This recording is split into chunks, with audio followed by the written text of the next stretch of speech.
Part 2, Project Earth. There's a concept in electrical engineering called the signal-to-noise ratio, which has to do with the ratio of a signal power to a noise power which corrupts the signal. It's like listening to music on your radio in a car, which is receiving a great deal of interference, and the music is becoming clouded and distorted. I think this is a great metaphor for our current social practices. The signal being the foundational aspects of importance and relevance to a given field, with the noise being the outdated, traditionalized, inefficient methods which cloud, confuse, delay, and distort our intents and abilities. So, I want everyone to forget pretty much everything I've just talked about and take a massive step back and consider a very simple thought exercise that I want to walk through in regard to how we conduct our operations on this planet. Let's assume for a moment that we are interstellar travelers originating from Earth as it is known today. And in our journey, we stumble upon, amazingly enough, an exact replica of our planet. The only difference between the current state of this new planet versus our own is that there are no human beings. Human evolution has not occurred. Hence, there's no establishment orders, no social arrogances, no money, of course, nothing to limit our possibility. Given the advanced scientific knowledge we have today, how would we go about redesigning our social infrastructure from the ground up, with the goal to create nothing less than the most efficient, conscientious, and sustainable society as possible? So, what is the first step? A full survey of Earth's natural resources would make sense, correct? I think it would be illogical to begin any other way. We must first understand the full range and capacity of the earthly components in order to derive inference as to our capabilities. Natural resources come in many classifications, such as biotic, meaning those obtained from the biosphere, such as forest, maritime organisms, and mineral fuels. And then there's abiotic, such as arable land, water, gold, iron ore, and other such raw materials. There are many natural resources to be considered, of course, but for the sake of simplicity, we're going to consider just one area, and this will serve as the prototype for all the others, and this area is energy. Energy is the fuel of society, I think most people would agree. Energy appears to be the lowest common denominator of modern civilization, and it has been the basic facilitator of progress and the expansions of our standards of living. So I think it's a good place to begin. Okay, so what do? We simply scan the Earth and analyze it, listing all relevant energy locations and potentials. Of course, the potentials, to clarify a little bit, is always going to be based on the current state of technology for harnessing. For example, solar energy today has a dramatic potential, but it is still greatly underutilized as the technology has been inefficient so far. But with the advent of nanotechnology, we are seeing a possible exponential increase in this potential. So it's contingent upon the quality of our methods, is my point. Also, I don't want to spend much time on the issue of nanotechnology, but if you research these trends as applied to solar radiation harnessing, it becomes clear that solar energy alone in time could power the entire world 1,000 times over. Unfortunately, you're not going to see this anytime soon. Why? Because it's too efficient for the market system. And the absorption process would take many, many years if seriously pursued. So, back to our original thought exercise. Once we have this raw data of energy sources, we need to rate each source based on its renewability, pollution output, and everything that factors in to decide the degree of sustainability.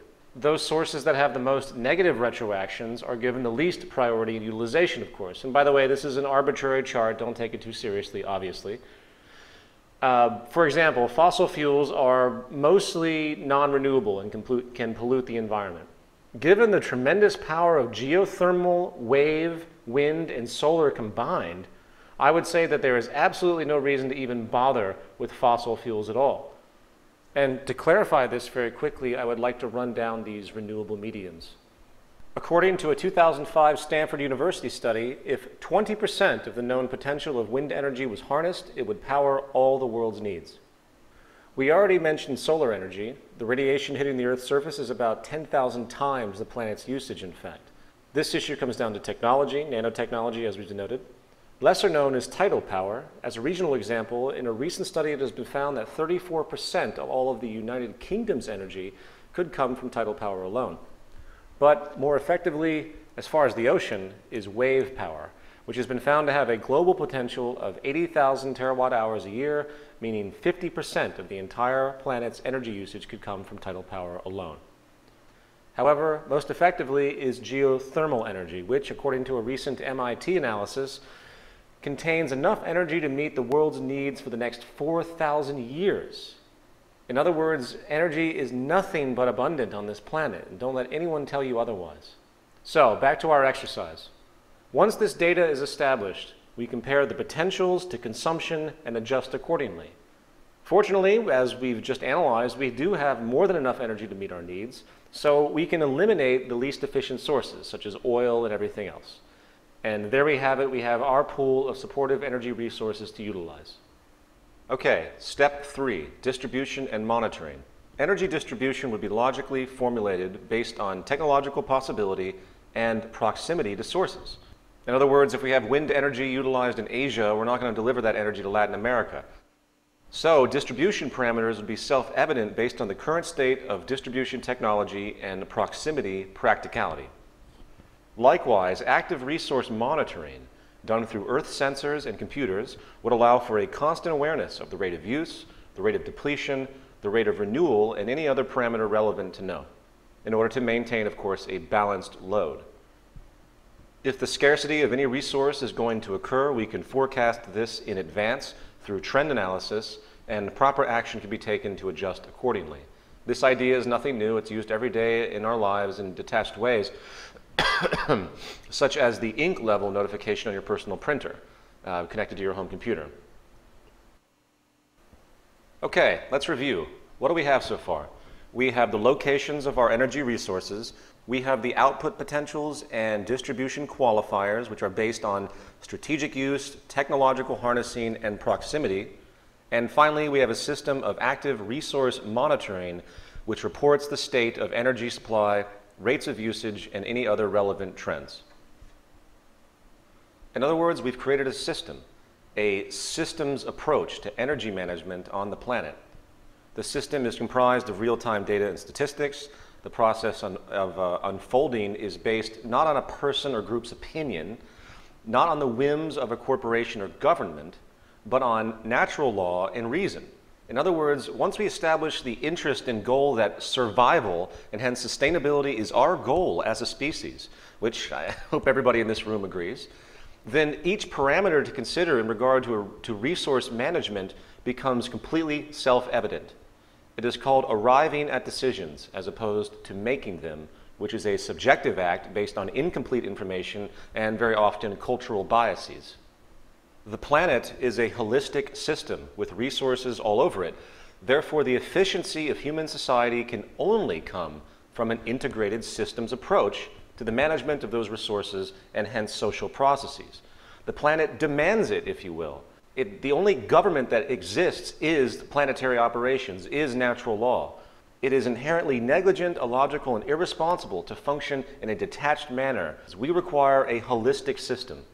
Okay, using this energy model as our procedural example, this systems approach can be applied to every other earthly resource and quantifier.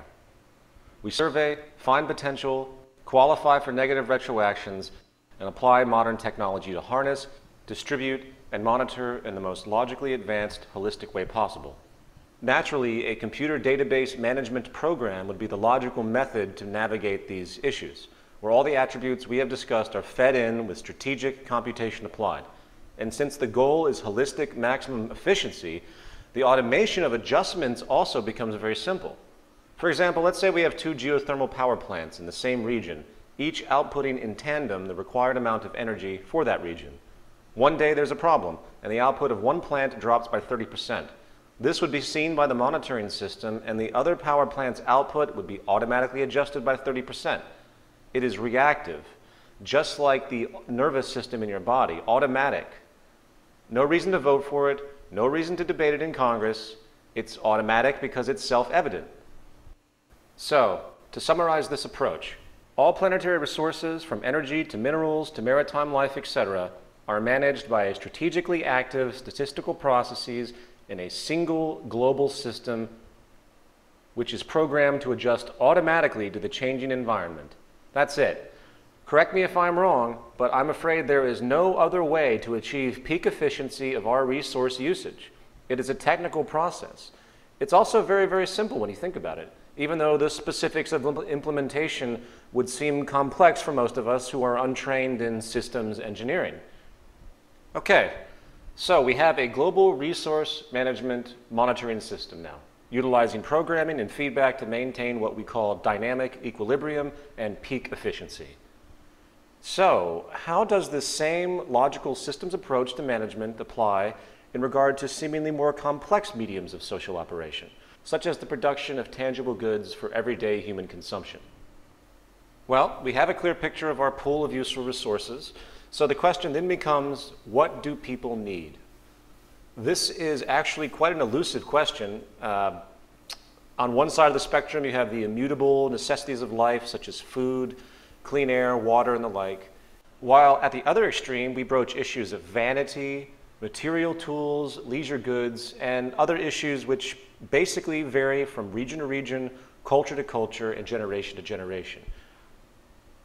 This latter part regarding value-based needs will be addressed somewhat later. But for now, we're going to focus on the former, the basic necessities of life for all of us. Food and water.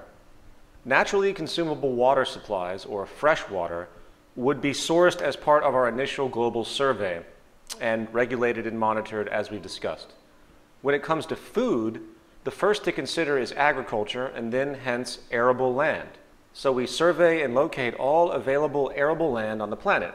Then we establish consumption statistics based on the population's usage. Now, obviously, analysis would become much more complex than what I'm denoting here because there are many things to consider, such as the growth propensity for certain crops, the methods used for cultivation, the need to counter negative retroactions, and many other fine points. However, once again, each one of these issues can be isolated, recognized, and quantified to one degree or another systematically. I want to continue to address the process. That's the most important point. Now, to extend this point, the conventions used for cultivation and preservation of food and water right now only takes us so far. This is an area where technology becomes critical in light of our growing population. In society today, food and water scarcity is massive in developing nations. Here is a projection done by the IRRC regarding water scarcity by 2025. In turn, as of now, 1 billion people are starving on this planet according to the United Nations. It's probably a lot more than that, considering how the United Nations tends to whitewash such issues if you pay attention, but nevertheless, it's still insane. And anyone who is paying attention knows that the problems of food scarcity and water scarcity is 100% economic. The technical resolution of the problem can happen with the mere application of existing methods, namely desalination and hydroponic agriculture. Technological advancements such as desalination processes can make fresh water both from seawater and even brackish water sources, using reverse osmosis along with other developing methods. This is yet another example of how technology is just as much a part of resource management as resources themselves. The idea that usable water is scarce is only true in relationship to the limited methods we are currently using, compounded, of course, by the economic nonsense we have already mentioned. The same goes for hydroponics, which is a method of growing plants using mineral nutrient solutions in water without soil. In fact, we could theoretically grow food in the middle of the Sahara Desert with proper irrigation by simply tapping down to the water table. I believe it's about half a mile to a mile down. It might sound like a long way, but again, many things that seem extreme to us today become commonplace through time. And, by the way, I hate to sound negative, but if the United Nations was truly concerned about the well-being of the third world, if they really cared at all, frankly, they would be facilitating the building of desalination plants along the coast of every suffering nation to convert ocean water to consumable, usable water, and then they would filter organic nutrients from the ocean itself into hydroponic greenhouses. That would resolve the problem.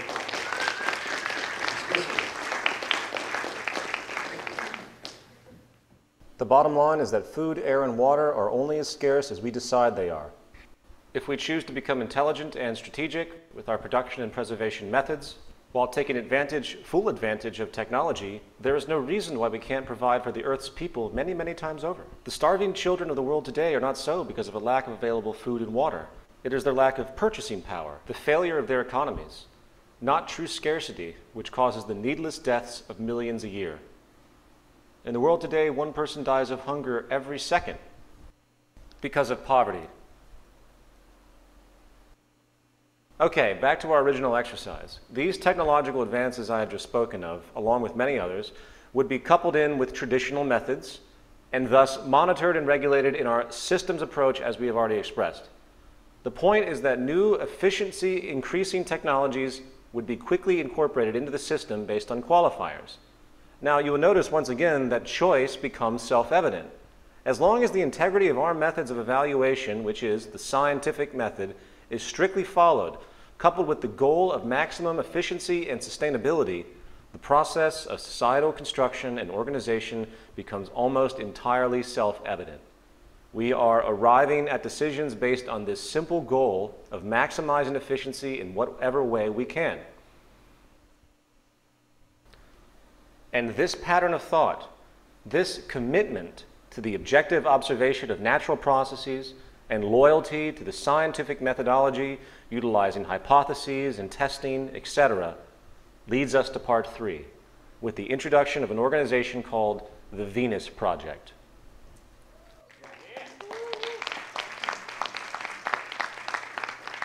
Everything that we have just talked about are the basic attributes of a social design called a resource-based economy.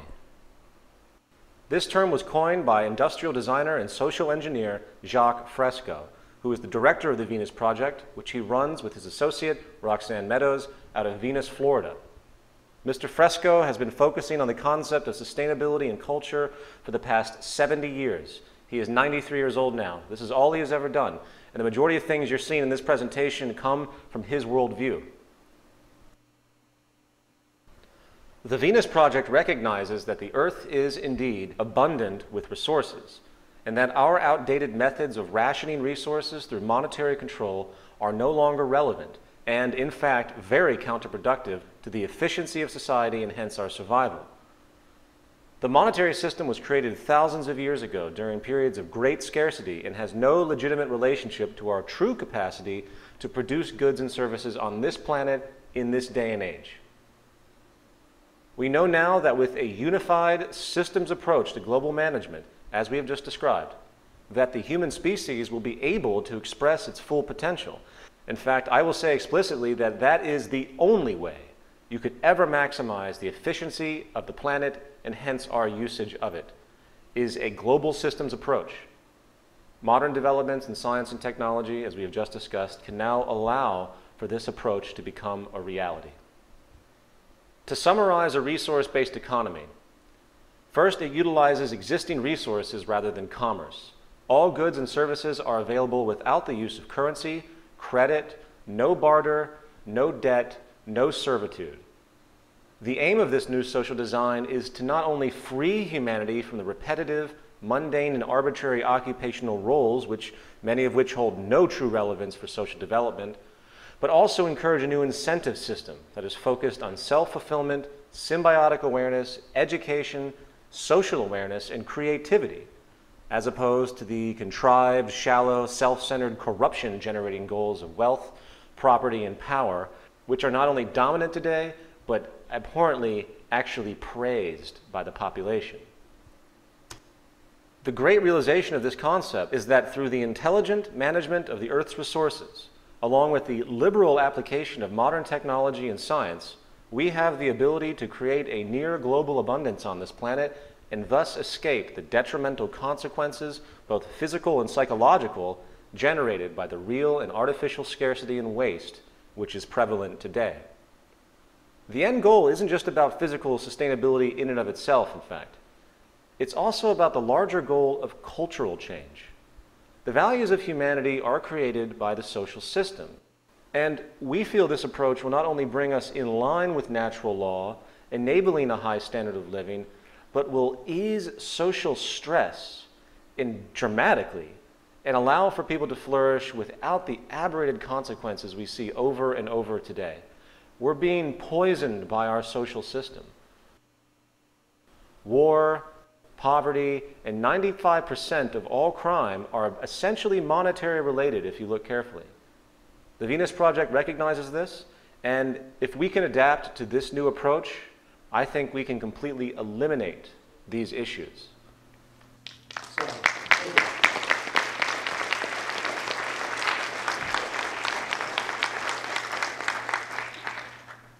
So, to further understand this resource-based economy, we need to consider a new approach to our core social institutions, namely industry and government.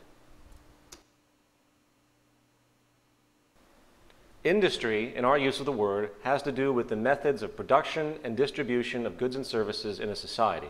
This includes, of course, labor. The first step, as we have already alluded to, is an objective survey and strategic resource allocation based on location and potential and demand. We have already discussed how such parameters make the process self-evident as you go along and gain new information.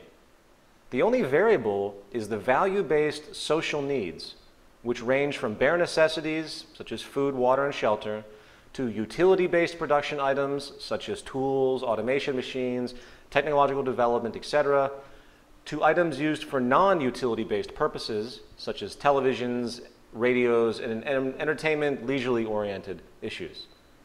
And by the way, we will address how products are invented in a moment.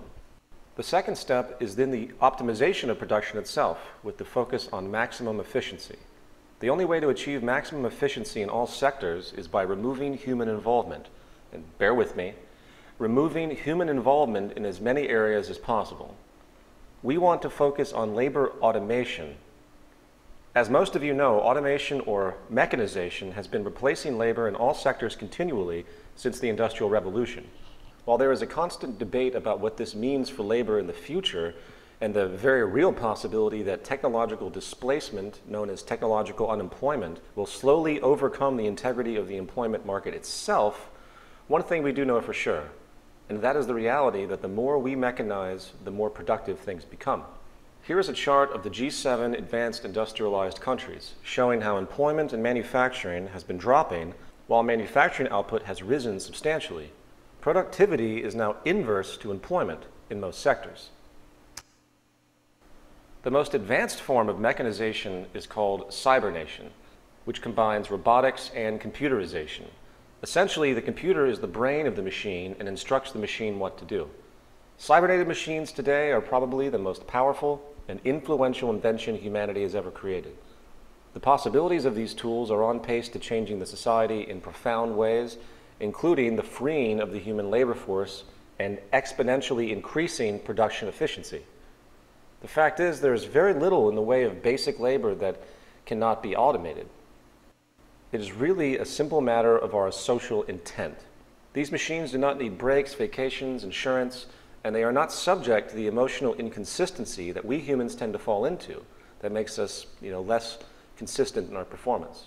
Here are some examples of this technology. Dynamic catching and holding. My favorite, dribbling.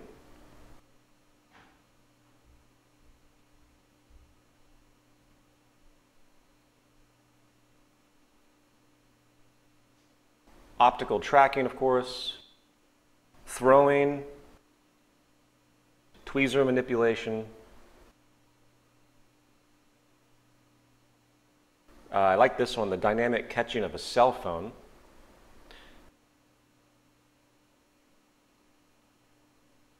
Here is an automated kitchen in Japan.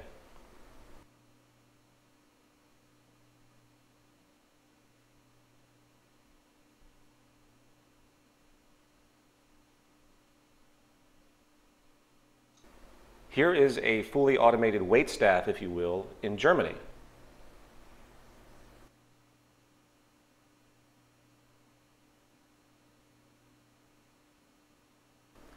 The possibilities are truly profound. Even as unintuitive as it may seem, I think Complex surgery is on pace to full automation and, based on the pattern, will likely become much more reliable than the human hand. The bottom line is that it is socially irresponsible for us not to recognize this pattern and maximize the potential. We must disregard the traditionalized emotional whims we might have. For example, I was reading in a book about technological development in the early 20th century, and there was a story of a woman who refused to buy a new refrigerator because she liked the Iceman. She liked the Iceman who came and brought ice to put in the icebox, which is a wonderful, quaint notion, but it isn't progress. That's romanticism. And I'm not putting down romanticism. I'm a romantic in many ways. But I also recognize that progress means we have to change our values. Life is about adapting. If our scientific ingenuity can create mechanisms that can increase the efficiency of production and overcome scarcity, and in turn give us more free time to pursue larger interests, then we have no choice but to fall in line and change our values accordingly. Machines are extensions of human attributes. They are tools. And not only can they allow for greater productivity, they can also relieve us, as we've seen, of trivial, monotonous labor, enabling possibly a cultural paradigm shift that we can't even imagine. Now, it's usually about this time that someone says, hey, wait a minute, but what will I do? What will I do with myself if machines are doing things? This is, of course, an amazing question if you think about it, and goes to show how conditioned we have really become. I will express what people will do as far as production is concerned. Humans will basically be supervisors and researchers. We would oversee these systems. The end result is a fully integrated, autonomous, cybernated industrial complex, which is patched into the resource management system we have already described, enabling observation and adaptation. In turn, it is simply a matter of updating the system and making sure the system is in order. People will function as supervisors, researchers, and innovators, while again allowing for a world of personal freedom and intellectual pursuits that are reminiscent of the ideals of early Greek society. Furthermore, without the monetary system to impede with its childish, immature basis in competition, the entire structure of production can be streamlined. For example, no longer will there be perpetual duplication of goods, with resources being wasted for the sake of preserving market share. We all know that more minds are better than one when it comes to design. Imagine the progress if the technical teams of the top 10 competing cell phone companies decided to work together to build the best product they could, together. Imagine. Likewise, planned obsolescence and inferior products will become a thing of the past. When companies compete, as they do today, they must cut their initial cost basis as strategically as possible, in turn, of course, cutting quality. This is how they stay competitive and keep their prices affordable. This hindrance is gone. Therefore, the best, most efficient, sustainable, long-lasting products technically possible can finally be created. This is an attribute of our current system that no one talks about, the perpetual creation of inferior products in order to maintain differential advantage. But you're suggesting a monopoly, and earlier you were against a monopoly. There's no money, there's no power control. It's not a monopoly. It's a systems approach. Money is equated to monopoly. And I can answer more questions later. This has nothing to do with that approach. This is an integrated system. It has nothing to do with monopoly. Monopoly is an invention of propensities, it's a propensity of the market system for groups to seek dominance. And as I will relay later in this presentation, I will talk about how the management of the system works. And this brings us to step 3, distribution. Distribution has a wide range of logical options. The most practical being automated distribution centers, along with pneumatic tube transport systems for your home. No more mailmen, no more delivery services. Again, society is designed.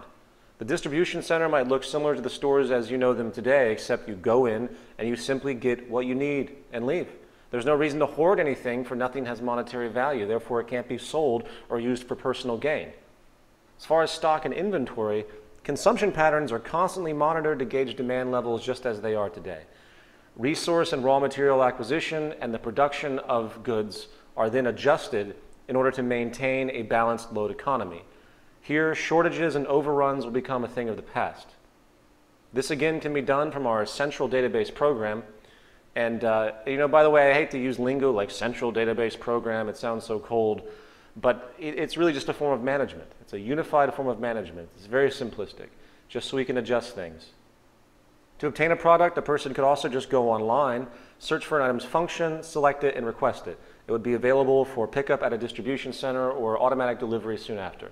No money, no trade, just access. And by the way, we'll talk about the concept of property in a moment. Step 4, optimized recycling of products that become outdated or inoperable. This step actually begins at the production stage, for each product design has had incorporated into it the consideration of recycling. Nothing ever used in production would be unsustainable or unrecyclable in any way unless there was simply no other option and the product was absolutely dire.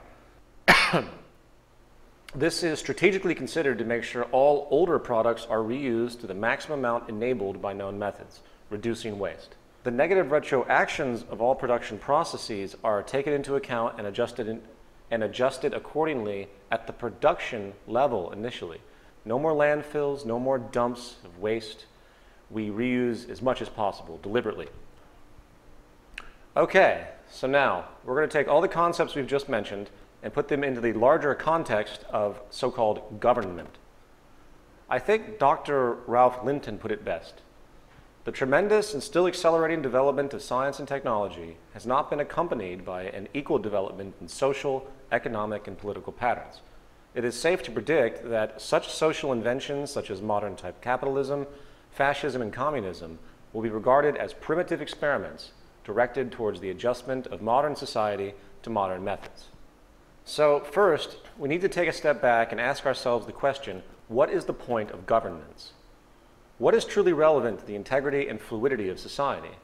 If you break the chain of conditioning regarding everything that you have been taught about the concepts of government, which includes power, laws, money, budgets, politicians, defense, and so-called democratic elections, you realize that social organization is much more simple. It could be so much more simplistic and with substantially less stress and concern. Government should be simply a process, if you will, centered around what matters to maintain society and the well-being of the human population. Very simply, this would be resource and environmental management, the production and distribution of goods, along with a system of decision-making, research, and invention. That is really it. Society is, as I've said before, a technological convention, and thus our orientation towards so-called governance should be purely scientific. As far as the first two components, we have already accomplished this with our central database program. It is, again, an Earth-wide autonomic sensor system with environmental sensors in all relevant areas of the planet, monitoring and generating industrial electronic feedback regarding resources and production distribution operations. I know it sounds massive and science fiction oriented, but it can be done. It's done every day in detached ways. It's just not applied on a larger scale. So then, with the first two issues covered, we're then left with the issue of research, contributions, and decisions. When we finally understand that everything in regard to social operation is a technical process, we then see that there is little reason for political subjectivity in the solving of any problem. For our technical insight can now arrive at most conclusions using the scientific method. It is based, of course, on information. If a person reads one page of a book and closes it, he or she can easily have an opinion on that book as a whole. If another person reads the whole book, they also have an opinion. Whose opinion would you value more? The person who read the full book or the person who read only one page? In other words, the more data taken into account in the process of decision making, the more accurate that decision will be. As we have previously explored, computers now can access trillions of bits of information per second across vast informational databases. Because of the limitations of our sensory and cortical equipment in our body and mind, no person or group can know everything there is to know in this world. Our senses are limited in range. Our eyes can only see a fraction of the electromagnetic field. Therefore, again, it is only logical to begin delegation of decision-making processes, specifically technical processes, to computers for evaluation and efficient outcomes. They do not have the restrictions that we have. These are tools that we have created. Again, we have already shown that this is possible with resource management, production, and distribution. So now we're going to explore what we can call information processes. This is a rather complex point and falls in the realm of what could be called artificial intelligence, or machines programmed to run processes that kind of mimic the procedural processes of human thought. Artificial intelligence is, of course, subject to some tremendously silly assumptions today.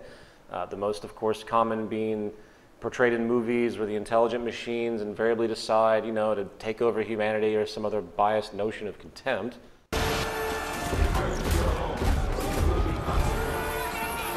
The suicidal reign of mankind has finally come to its end. You have been deemed hazardous. Will you comply? You can kiss my ass, Metal Dick.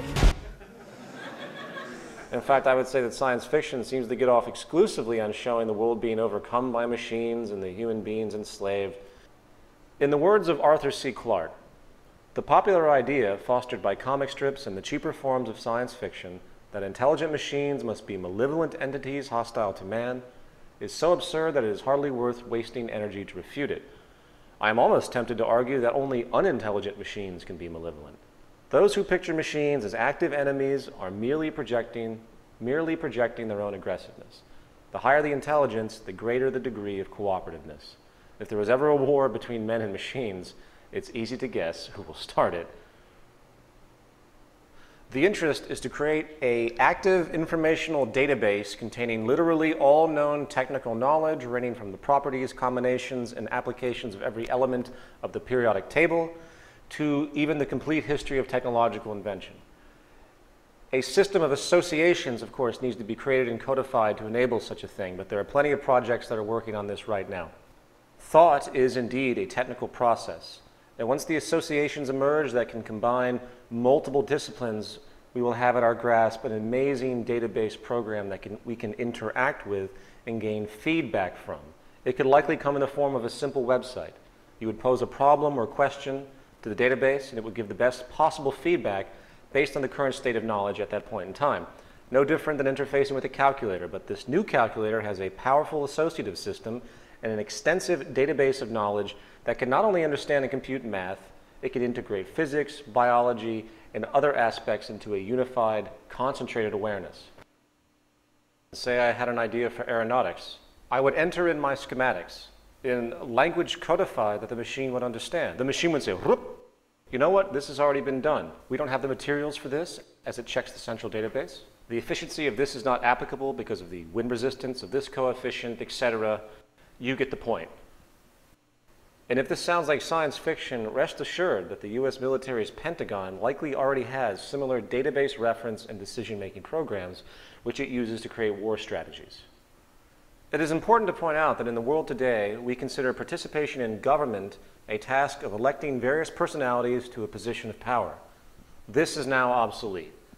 In a resource-based global economy where industry and government are combined into a cybernetic system that incorporates advanced problem-solving computer databases with vast planetary-wide observation sensors, again, it's very simple, the traditional concept of politics, election, and the like has no basis or relevance. And while this notion scares a lot of traditionally minded people, it must be reiterated that our problems in life are technical and are relative only to humanity as a whole. We don't want to elect people, we want to elect ideas. This would be a true democracy, where technology enables each person to contribute in an organized way. Of course, such participation in any society would entail understanding how society technically worked, and then constructively proposing ideas or innovations to be implemented, created, or altered. As of now, this is long lost. Very few people have any idea how anything operates. These things are just going on around them. They have no idea what's going on. People can't contribute to anything unless they understand what comprises what they want to contribute to. This is something governments have known for a long time, which is why you tend to find that there's a lot of dumbing down going on in the world. So, as far as interaction, first one would interact with the informational database, which is available to everyone and could input their proposal. Then, the database, with its historical knowledge databases and data integration, would analyze the concept for its scientific and technical integrity, along with optimizing the materials required, if applicable, based on current understandings and availabilities. Again, it's unified. If the proposal is initially accepted by the central database after cross-checking it to make sure the integrity is intact, then it would either be immediately put into production, as would be the case with the desired invention, or it would be turned over to a group of rotating interdisciplinary teams that oversee the implementation of the new proposal and orient it into the social system. These are simply technicians who maintain the system, no different than how people maintain anything today.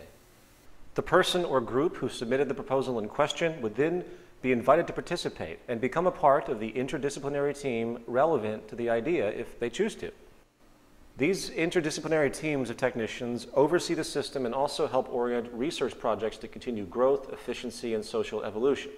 They would do research in scientific fields relevant to the functionality of society.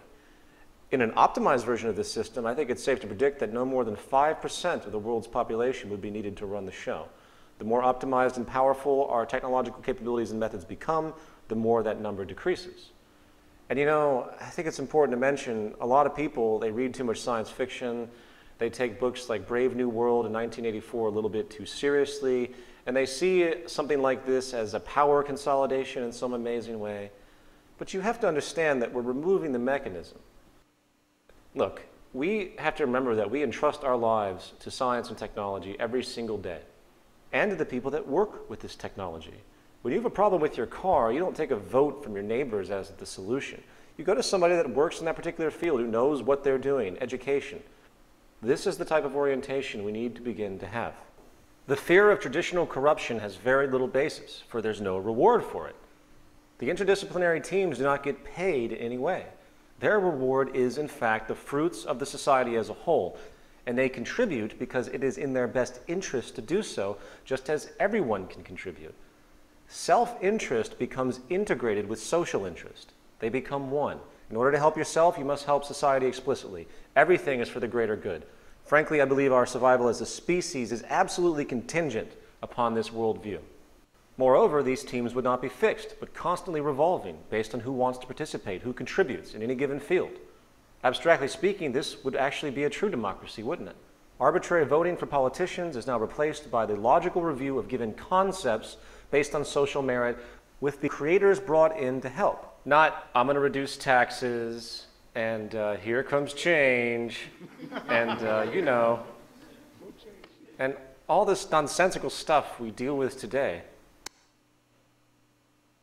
In a resource-based economy, as I've said, participation is open to everyone. Because again, all issues are fundamentally recognized as technical, and I'm going to keep drilling this in. The degree to which a person contributes is based on that person's education and ability to create and problem solve. This is why expanded education is critical. In society today, you will find that the public is essentially kept distracted and uninformed. I hate to say it, but this is the way governments maintain control. If you review history, you will find that power is maintained by ignorance.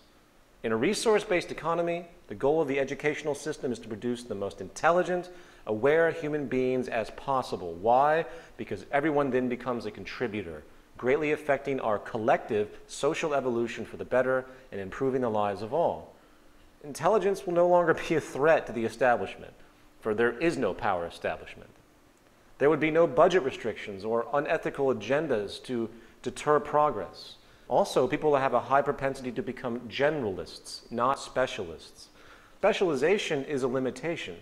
The monetary system promotes specialization as a form of labor distribution for income. It's kind of built in, and it's a colossal hindrance. I believe Buckminster Fuller put it quite well on this issue. Our failures are a consequence of many factors, but possibly one of the most important is the fact that society operates on the theory that specialization is the key to success, not realizing that specialization precludes comprehensive thinking. This means that the potentially integratable techno-economic advantages are not comprehended integratively and therefore are not realized. In other words, people need to be broadly educated, not refined and isolated. This leads to detached thinking. So, to recap this section, who makes the decisions in a resource-based economy? In effect, no one does. Decisions are arrived at. The very sentence to ask the question, who makes decisions, is devoid of all logic. It's not who makes decisions, it's by what method are decisions arrived at. The question of who makes decisions is a biased attribute that we have concocted because of our rationally founded fear of each other in groups which continue to jockey for power based on monetary gain, using the monetary system as their tool to continue to maintain control.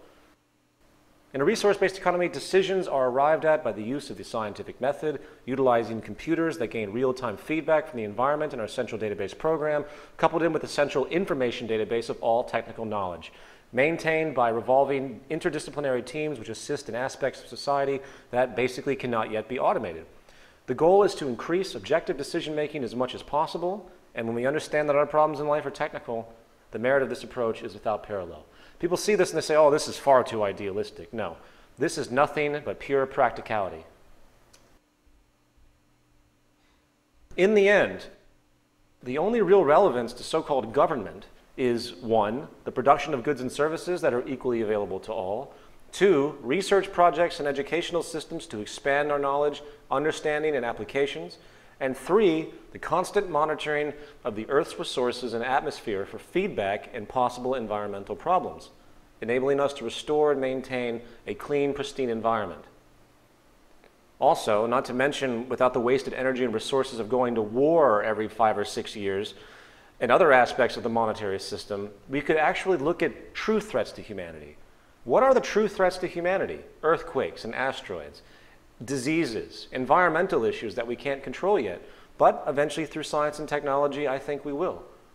The only real problems in life are the problems that are common to all human beings.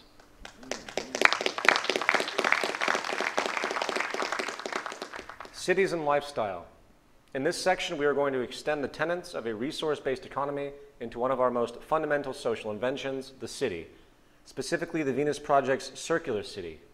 We will also discuss how people's lifestyle in a resource-based economy might manifest, often with profoundly different values and goals than we see today. A specific focus of the Venus Project and Jacques Fresco has been the optimization of city systems themselves, of course, which relates to everything that we've just described. The following is a short video exploration of some of Jacques Fresco's ideas in this regard.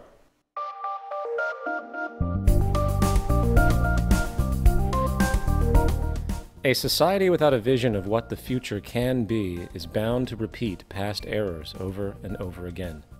This brief video will outline a vision designed to avoid old mistakes. This vision of efficiency, sustainability, and intelligent planning can lead us into a world of unlimited human potential.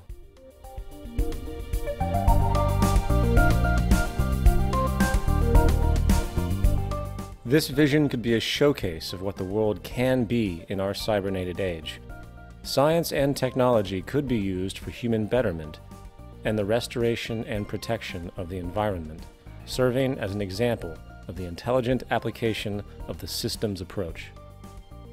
While some people advocate the restoration of existing, worn-out cities, these efforts fall short of the potentials of modern technology. Modifying outmoded cities simply delays the inevitable problems. It is actually much easier in the long run to build newer cities from the ground up than to restore and maintain the old ones. A total city system approach requires overall planning to attain a higher standard of living for the occupants. The circular arrangement efficiently permits the most sophisticated use of available resources and construction techniques, with a minimum expenditure of energy. The outer perimeter will be part of the recreational area, with golf courses, hiking and biking trails, and other outdoor activities. Inside this area, a waterway surrounds the agricultural belt, with indoor and outdoor agriculture. Continuing toward the city center, 8 green sectors provide clean, renewable sources of energy, using wind, solar, and heat concentrators. The residential district would include unique landscaping, lakes, and winding streams. A wide range of creative and innovative apartment buildings and individual homes will provide many options for the occupants. New and innovative methods of fast mass construction for housing and building systems will inject composite materials into the mold and then extrude the form upward. In some cases, multiple city apartments can be produced as continuous extrusions, which are then separated into individual units. The apartments are lightweight and high strength. All of the dwellings are designed as self-contained residences. The outer surface of these efficient structures serve as photovoltaic generators, converting solar radiation directly into electricity for heating, cooling, and other needs. The thermocouple effect will also be used for generating energy. These individual homes are prefabricated and relatively maintenance-free, fire-resistant, and impervious to weather. With this type of construction, there would be minimal damage from floods, earthquakes, and hurricanes. Their thin shell construction can be mass-produced efficiently with little environmental restriction. Adjacent to the residential district are the planning, science, and research centers. The 8 domes surrounding the central dome house the art, music, exhibition, entertainment, and conference centers. The central dome houses schools, healthcare, access centers, communications networking. It is also the core for most transportation services, which move people by transveyors horizontally, vertically, and radially, anywhere in the city. This minimizes the need for automobile transportation, except for emergency vehicles. Transportation between cities would be by monorail or maglev. Waste recycling and other services are beneath the city. The plan will use the best of clean technology in harmony with the surrounding environment. The Central Dome also houses the cybernated complex, which serves as the brain and nervous system of the entire city. It might project a 3D virtual image of Earth using satellite communication systems which provide information on weather, agriculture, transportation, and overall functionality. This cybernated system will use environmental sensors to help maintain a balanced load economy, which avoids overruns and shortages. For example, in the agricultural belt, electronic probes monitor and maintain the water table, soil conditions, nutrients, and more. This method of electronic feedback can be applied to the entire city system. With computers now able to process trillions of bits of information per second, they are vital for arriving at more appropriate decisions for the management of the cities. Colonization of the oceans is one of the last frontiers remaining on Earth. Prodigious ocean city communities will evolve as artificial islands, floating structures, undersea observatories, and more. These large marine structures are designed to explore the relatively untapped riches of the oceans, provide improved mariculture, freshwater production, energy, and mining. They could also provide almost unlimited riches in pharmaceuticals, chemicals, fertilizers, minerals, and other energies. Ocean cities would be resistant to earthquakes and greatly relieve land-based population pressures. Unsinkable floating sea domes will provide for those who prefer unique offshore or island living. In the event of inclement weather, they could easily be towed ashore, mounted, and anchored to elevated support structures. Mariculture and sea farming systems are used to cultivate and raise fish and other forms of marine life to help meet nutritional needs. These marine enclosures are designed as non-contaminating integral parts of the ocean system. A sustainable environment can be achieved through the infusion of technology and cybernetics applied with human and environmental concern to secure, protect, and encourage a more humane future. In the final analysis, we are one people and we share one planet.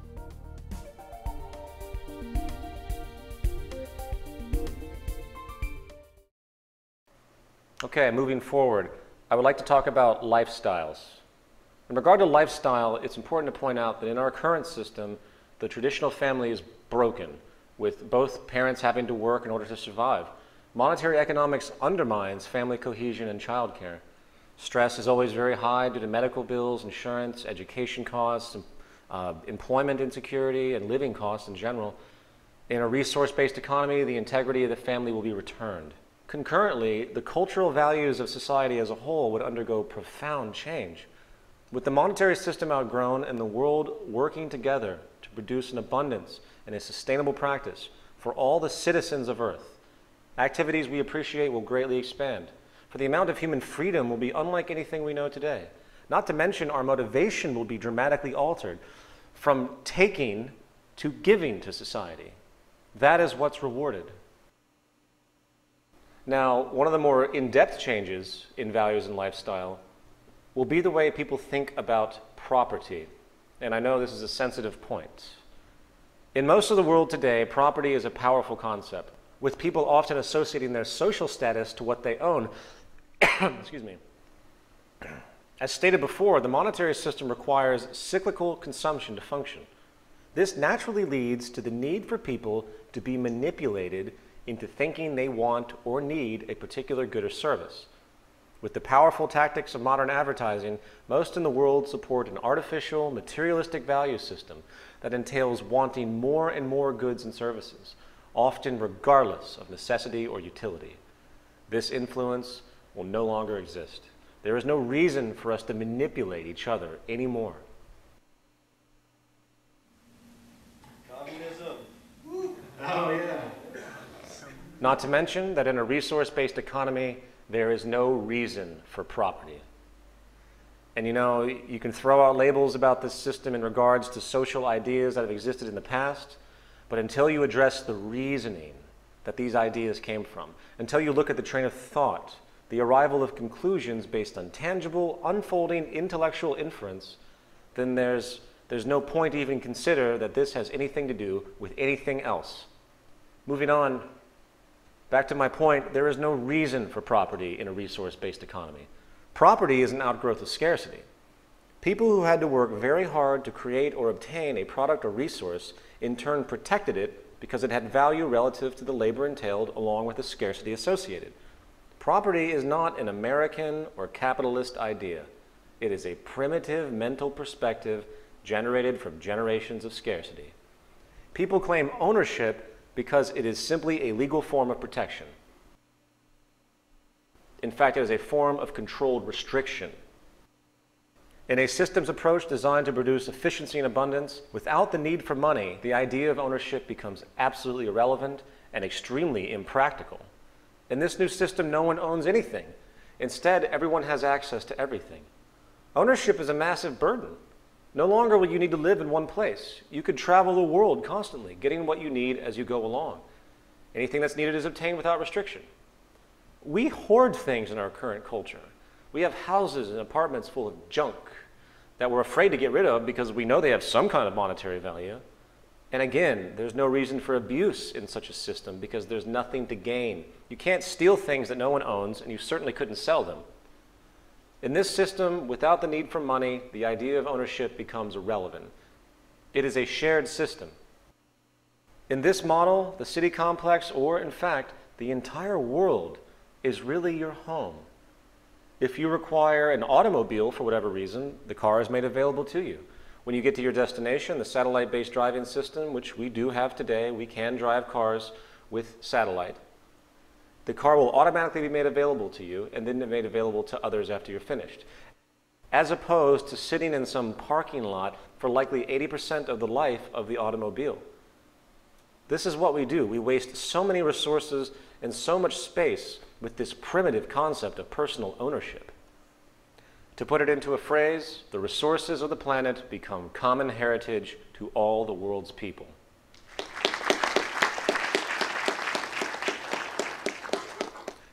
It's important to point out, as we've previously denoted, that in society today, the need for property results in extreme product overlap, planned obsolescence, and redundant waste. There are many people today that criticize what we talk about without giving any reference to how sick the current establishment really is. It is much more intelligent, much more logical, and utterly much more responsible and practical to create a universal shared system, for it would dramatically reduce waste, redundancy, and increase efficiency in space exponentially compared to what we are doing today. And this leads us to our final section, part 4, the transition. Unfortunately, regardless of how well-reasoned, clear and obvious any new idea may be, the public today still maintains, on average, a tremendous fear of any form of social change. This is largely due to the propaganda and indoctrination which has been pushed upon them by the various establishment powers, which, of course, prefer to maintain their power. In fact, it really isn't the technical understandings and implementation of the physical attributes that comprise a resource-based economy which is the problem. What we're describing is nothing more than the practical application of known methods. And even if we couldn't do certain things right now, it's the reasoning that's important. It's the methodology we should be using that I hope everyone here thoroughly understands.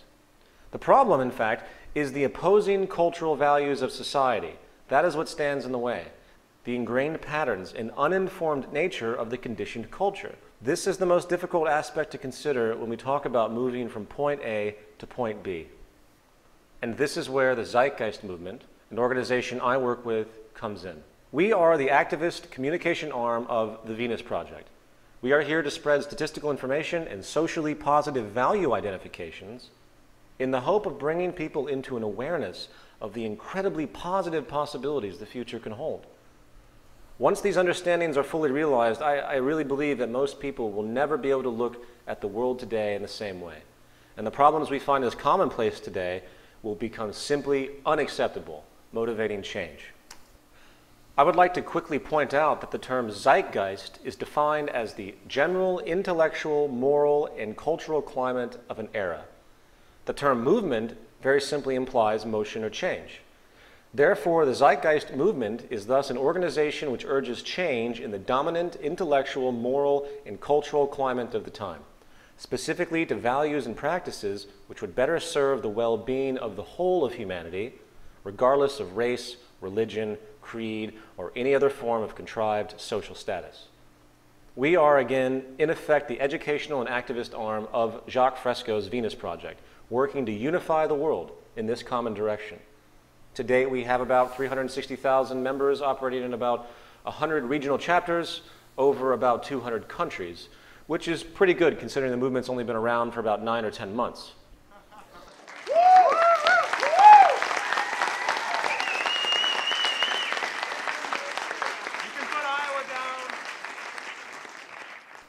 Our central role, gesturally speaking, is engaging in what I would call social therapy. The little discussed reality is that human beings are subject to social conditioning in a powerful way. And if we had the type of society we just described tomorrow, most people would be left confused and disillusioned. It would be like taking a native from the Amazon jungle and dropping them into New York City without any education whatsoever. Their behavior would be based on values which have no relevance in this new environment.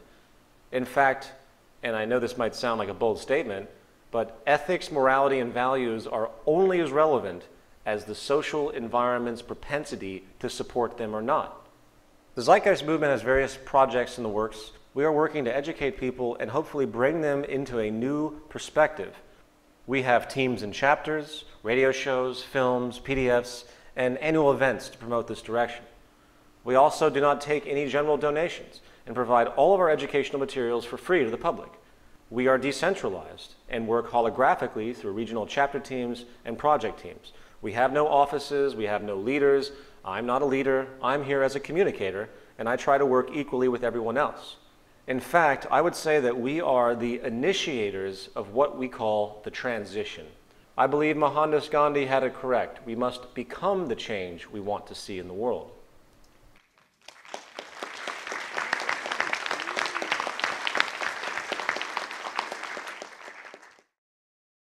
Now, the transition itself from our current system into a resource-based economy is a very complex thing to consider. Of course, I get asked this all the time, which is why I'm bringing this up. And unfortunately, the variables are beyond our current foresight. The central issue, however, is awareness. If the public's consciousness can be expanded to understand and accept the incredible potential the future can hold, where poverty, war, 95% of all crime, along with the mundane, repetitive, meaningless jobs, can be eliminated, then I feel that they will be much more likely to adjust their values accordingly. And while there are many variations of outcomes and progressions that might occur as we move from our current system to the next, I will now attempt to summarize a probable path as I see it. The nature of industry to maximize profit by reducing input and labor costs shows a high propensity for the mechanization of labor. Since the Great Depression, this has been the case. The only reason technological unemployment hasn't consistently risen universally in the long term is because technology has also facilitated the introduction of new employment sectors with an adjustment period in between for laborers. In fact, the Great Depression, which was triggered by a lot of things, was also an adjustment period to mechanization. There were new skills that were learned by people that were unemployed as they adapted to the rapid increase to mechanization during that period of time. However, the rate of increase for technological development seems to pair up with Moore's law, if you are familiar. And that has to do with the exponential expansion of the capacity and size of technology. We're going to apply this in a broader sense. In other words, new employment sector skill adjustments, being the amount of time required to adapt to new emerging employment sectors, would need to be on pace with applied technological advancement itself. For example, today, 95% of America works in the service industry. Excuse me, it works in the service industry, often now in front of computers. People had to learn to do this, right? Being computer literate is almost a prerequisite for everything we do now. So there's a learning process, and that takes time. Loosely speaking, this adjustment period would need to increase at the same rate as technological change. There's no evidence this is happening. Technological process is leaving the human labor market behind. I believe that the reason new emerging sectors have consistently come about to save the human labor market as each sector gets replaced by machine is because the rate of change in technology was not that dramatic at that point in time. It hadn't sped up as fast as it is now. The human mind and body, which hasn't really evolved that much in thousands of years, now has to compete with its own creation. Mechanization is leaving us behind. In other words, we cannot adapt to the speed of applied mechanization. However, that's only one side of the coin. The costs of computer technology, which is the backbone of mechanization, is now becoming exponentially cheaper as well. The first mass-produced calculators were about $100 in 1949. That's $736 adjusted for inflation today. A new digital pocket calculator can now be obtained for $1 or less, if not free. Here is a chart done by Ray Kurzweil, who does brilliant research in technological trend analysis regarding the evolution of computer power and cost based on millions of instructions per second. In 1990, we had 1 million instructions per second for $1,000. 10 years later, it was 1,000 million for $1,000. 10 years later, it was 1 million million. And by 2020, it will be 1 billion million for the cost of $1,000. If we apply this pattern to technology as a whole, and by the way, again, this is speculative, but we do see most everything reducing in cost based on the efficiency of production. And if we apply this pattern to the whole of applied invention, this means it is simply a matter of time before the corporations can no longer rationalize their moral obligation to maintain their employees for the sake of the system. The cost differential between giving a human being a living wage versus automation will be far too dramatic. It will be far too cheap to mechanize. Of course, economists will argue this, and they'll say, oh, there's a trickle-down effect, and since the cost of production is consistently becoming cheaper, the cost of goods will become cheaper, and therefore purchasing power requirements of the individual becomes less. Sure, this might be historically true. I guess you could call it efficiency-based devaluation. However, that competitive decision is entirely contingent upon the whims of the manufacturer. Therefore, there is a contradiction of motives. Remember, they get the machine so they can cut costs, so they can make more profit from their current price structure. Once this occurs, we're going to see more unemployment and more instability. And sadly, instability is often the prerequisite for social change. The problems constitute what we call biosocial pressures. The more destabilized things become, the more motivation there will be to seek an alternative. Of course, this is a delicate balance. I personally do not want to see any more suffering on this planet, but my feelings have no relevance to the patterns of social evolution. The Zeitgeist movement hopes to ease this issue by not only providing people with an alternative in an intellectual and statistically valid manner, but also a strategy to push forward, to essentially push the establishment to release their reins of arrogance, power, and inefficiency and join the rest of the world in a common goal of uninhibited sustainability. Hence, it is a mass awareness campaign by promoting essentially a collective consciousness shift, if you will. We do this through a relentless global public awareness campaign, which will, in time, hopefully become so large in each country that the establishment will have no choice but to pay attention. It is based on the model of Gandhi and Martin Luther King Jr. If the establishment orders and government do not recognize this direction, then the public has a very unique position. We don't have to participate in the games that have been set up. Nonviolent, peaceful non-participation is a possible path. Frankly, I hope it won't be needed. However, I think we should be realistic. If the people of the world can see this alternative, learn about it, understand it, and support it, then no government, army, or bureaucracy in existence can stand in the way of a critical mass of global proportions. But again, I hope it doesn't come to that. I hope that the powers that be can come to terms with the fluid transition and see the merit of what we're talking about. But as we have shown, the established orders do not have that propensity. It's going to take influence, that's for sure. Given that, one of the more specific tactics we want to utilize to engage the public is to build a model city, utilizing the methods and understandings we have set forth thus far. This city system could be used as a hub for research and exposure. The public, along with world leaders, would be invited to visit and experience the basis of this approach in a real-life setting. Then, in time, the hope is that a country, seeing the efficiency of this small aspect, will pick up the city model and apply it within its own system. The city system, of course, isn't a resource-based economy, but it has some very notable attributes in a systems approach. Then, in time, we hope these city systems will begin to spread to other regions, slowly wearing down the market system by their extreme efficiency. Hopefully, the logic will spread to greater forms of central planning and resource management, and hopefully the people of the world will awaken to a new paradigm. Again, there are many angles of interaction. There could be an independent council that consistently invites all world leaders to come to an independent meeting about this project in hope that maybe they would come together to talk about it. There are many other things I could say on this complex issue of the transition. And due to the allotment of time, I really don't want to spend that much more on it. What I will say, though, for those that continue to harp on it, wanting details and details, we can't do anything until there's a mass awareness. So let's focus on that as the first step. In conclusion, the most common negative reaction people have who consider the tenets of a resource-based economy tend to come up with something called human nature. The argument is that humans are inherently competitive, greedy, blindly self-serving, implying that no matter how technically good things are in society, there will always be corrupt people who want to compete and abuse others and seek dominance, etc.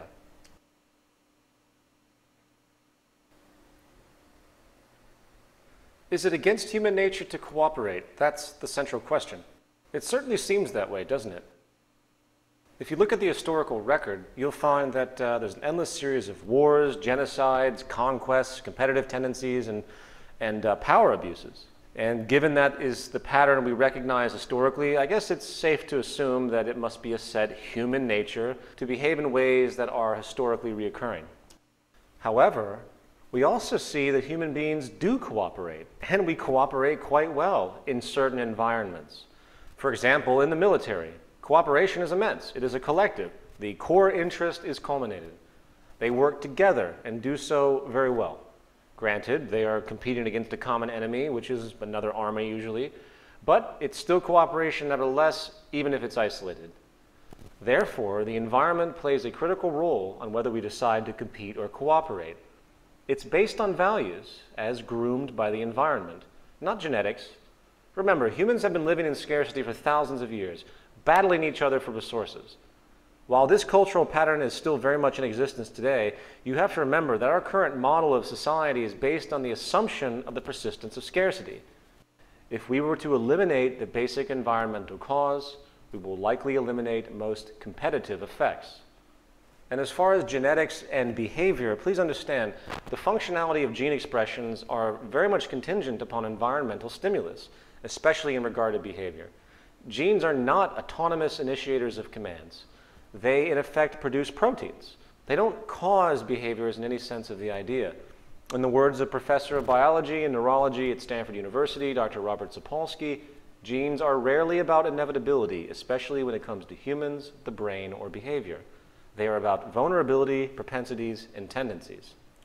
Now, of course, neurochemicals and physiological traits do set propensities for a person's reactions and social gravitation. It is the environment which is most responsible for our values and behavior. I have found no concrete evidence to support the idea that there is a predetermined human nature in this sense. Our values, methods, and actions are developed and derived from experiences. The central point is that it requires a transition of culture to assist in this new worldview being realized and identified with. Given that, I have one final point I would like to leave you with. Anthropological studies have found that cooperation between non-human primates often comes from the notion of kinship. We humans share this as well. For example, most people tend to regard their family higher than their friends. Just watch The Sopranos and you'll see this association in play. There's their family, then there's their mafia family. It's just a clique, and these cliques develop by association. Well, interestingly enough, paleontologists have found that all of humanity seems to be linked back to a woman they call mitochondrial Eve, who lived about 250,000 years ago in Africa. She evidently bore a mitochondrial genome, which was the template for all later mitochondrial genomes as we know today. In other words, we're all related. We are all kin. We're all family. Likewise, quantum mechanics, string theory, if you subscribe to these abstract fields, teach us that the divisions we see in our five-sense reality are essentially surface illusions. There is no separation. We exist in a sea of molecular flow. It doesn't matter what you call it, but the deeper we go, the more unified and similar things seem to become. In other words, all signs point to unity. So I want everyone listening to keep this in mind next time they turn on the TV and see the almost daily slaughter of soldiers around the world, the blue and white collar crime and abuse that occurs, the absurd, abject poverty, slavery, and destitution. These are your brothers, your daughters, your grandchildren, starving, murdering each other, leaving each other behind, you murdering, you being left behind, you being killed. Until we begin to see each other as ourselves, nothing will change. We are one planet. Thank you very much for coming.